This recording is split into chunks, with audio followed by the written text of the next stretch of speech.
Баршаңызға сәлем, денсаулық арнасына қош келдіңіздер. Күз-қыс мезгілінде аяғыңыздан суық өткізіп алудан сақтаныңыз.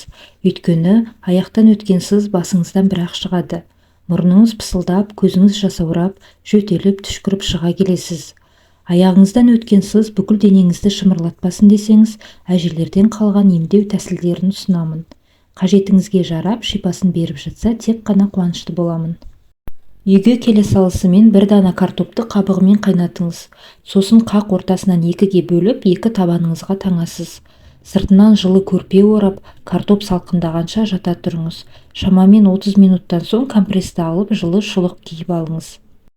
Келесі бір әдіс, аяқ күймейтіндей температурадағы ыстық суды шылапшынға құйыңыз. Оған 2 шай қасық қыша араластырып, аяғыңызды суға салыңыз. Шамамен 20-30 минуттан соң аяғыңызды судан алып, құрғатып сүртесіз. Соңынан жылы шұлық киіп алуды ұмытпаңыз. 6% алма сірке суымен аяғыңызға массаж жасаңыз. Табаныңызды, саусақтарыңыздың айналасын жақсылап сүрту керек. Емді 15 минуттай жүргізген жөн. Аяқтан өткен суықты емдеуге арақтың да көмегі зор. Ол үшін алақаныңызға арақты құйып алып, аяғыңызды, балтырларыңызды баяу қимылмен уқалайсыз. 200 грамм араққа 2 шай қасық қызыл бұрышты араластырыңыз. Араласпаны 10 күндей күн тимейтін қараңғы жерге қоясыз. Белгіленген уақыттан соң дайын болған тұнбамен аяғыңызды сүртесіз. Емді ұйқыға жатар алдында жасау керек.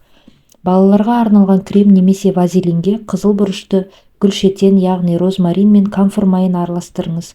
Дайын болған қыздыратын кремді табаныңызға біркелкі етіп жағып, мақта матадан тігілген жұқа шұлық киесіз. Крем табаныңызға толық сіңген кезде сыртынан қалың шұлық кию керек. Ескерту: қызыл бұрышты шамалап қоспасаңыз, аллергиялық реакция беруі мүмкін. 1 литр ыстық суға 10-15 тамшы гүлшетен, яғни розмарин, қалампыр, яғни гвоздика, даршын, корица майы және 2 ас қасық сүт араластырыңыз.